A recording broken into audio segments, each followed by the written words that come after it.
Someone left a comment on one of my videos saying that pornography saves marriages. But in 2003, the American Academy of Matrimonial Lawyers had a conference, and at that conference, more than 2/3 of those 350 divorce lawyers actually agreed that the internet was playing an increasing role in matrimonial splits. And they cited excessive online porn watching as contributing to almost 50% of the divorces. So is porn really saving marriages, or is it ruining marriages? And how would your girlfriend really respond if she knew what kind of porn you were watching? A hedonist believes that the sole purpose of a person's existence is to experience pleasure and fulfill one's desires. But a Stoic believes that the desire for pleasure clouds our judgment, alienates us from reason, and destroys our inner calm. So which one is right? While I don't think any of us would want to live a life completely devoid of pleasure, is the pursuit of pleasure really the only reason for living? Does the pursuit of pleasure cloud our judgment? Can you think of any examples of people doing pretty stupid things just to experience a little bit of pleasure? Buddhists believe that the desire for pleasure is in itself a primary cause of human suffering, while a utilitarianist would believe that pleasure is the reward for leading an ethical and productive life. So who is right? Is pleasure good or is pleasure bad? Do the small moments of pleasure we experience in life add up to true happiness?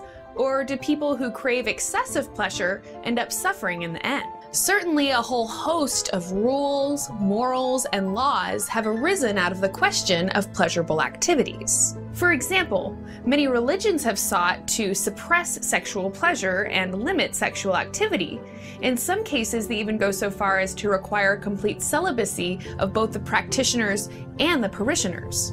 But if sex feels so good, then why do so many religions go out of their way to make sex seem evil? And it's not just religion that has a problem with pleasure. Government also seeks to limit certain pleasure-seeking activities. For example, it's illegal to engage in recreational drug use, prostitution, and gambling. But does the government really have a right to tell us which pleasure-seeking activities we can engage in and which ones we can't? Should a person have the right to do recreational drugs? I mean, who owns our bodies, us or the government? And it's not just governments, it's also business, where most businesses will have rules limiting certain recreational activities. They may require mandatory drug testing, or they may forbid you from having sexual relations with another employee. But are our personal lives really any business of business? I mean, should our employer really have any say over what we do in our personal time outside of work hours? And then there's the issue of consequences, because what feels really great in the short term might have really horrible effects in the long term. Let's take crystal meth for an example. When you are high on meth, you feel on top of the world, you feel completely invincible, but as we've seen in the before and after pictures of meth users, the actuality is your teeth begin to rot or may completely fall out, you age prematurely, and before long you look like a zombie in The Walking Dead. So is that intense meth high really worth all the suffering? The premature death or a long prison sentence? And sex certainly feels great in the short term, but there are plenty of potential consequences that come from an overindulgence in sex as well. Things like sexually transmitted diseases, unwanted pregnancies, or even infidelity, divorce, jealousy, broken relationships, broken homes. You get the idea.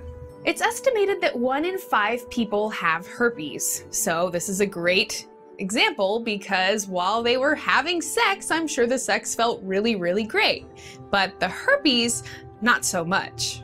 And there are 1.37 million abortions that take place every year in America. And that's a lot of abortions considering that only 76 million women are of childbearing age. And don't get me wrong, I am pro-choice, but with 1.37 million abortions, doesn't it kind of seem like abortion is becoming a popular form of birth control? Is it okay if abortion is considered another form of birth control, simply because condoms make sex less pleasurable and birth control pills are hard to manage? Partying and drinking alcohol can also be another form of pleasure, but again with a long list of potential consequences. Overindulging can lead to liver damage, addiction, weight gain, and not to mention legal troubles like DWIs, public intoxication, and car accidents. Alcohol abuse kills more than 64,000 Americans every year, so I guess some people really can party so hard that it kills them. What about you? What's your experience with alcohol? Do you feel that your life has been improved because of the times you consume alcohol? Or has alcohol made your life more difficult? And what about video games? Video games are fun, right? But what have video games done for kids' grades in school? Not just college, but grade school before that, and even after that, to adults, to marriages. What have video games done for your social life? Do you find that you're more social because of them or less social because of them? Have a Coke and a smile. Coca-Cola, happiness. A lot of people love to indulge in a soda, and with the caffeine rush and the sugar buzz, it's pretty easy to see why. But in a country that spends $60 billion a year on soda alone, we can see that maybe that momentary happiness is coming at a high expense. Not to mention, soda has also been linked to obesity and diabetes and a whole wealth of other health issues. So is that momentary happiness really worth it? Why is it that so many really pleasurable things have such negative consequences? In this video, I'm asking you. You tell me. Is there such thing as too much pleasure? And if so, how much is too much? Is there a difference between true happiness and seeking pleasure? And if so, what is it? You tell me. Is porn really 100% fantasy? Or is there a little bit of reality in there? Just the slightest chance that you really could pull some of that off. In a future video, we're going to discuss pornography. The World Health Organization has estimated that America has nearly 25% of its Americans on mental health treatment of some kind. Is it possible that 25% of Americans are really crazy? Or are we just the most likely ones to buy their drugs? In a future video, we're going to talk about medicalizing the normal conditions and how they are making more money off of you. If you haven't already given me a thumbs up, I would really appreciate you doing so. And if you would like to see a video about what happiness has to do with the accumulation of stuff, you should check out my video right up here. And if you've ever wondered what happiness has to do with body image, you can check out my video, Happiness and Boob Jobs. And if you'd like to hear an explanation of Maslow's hierarchy of human needs and what humans really need in order to be happy, you can check that one out down here. And if you're one of those haters who's always leaving me rude, crude, and inappropriate comments, I've got one thing for you.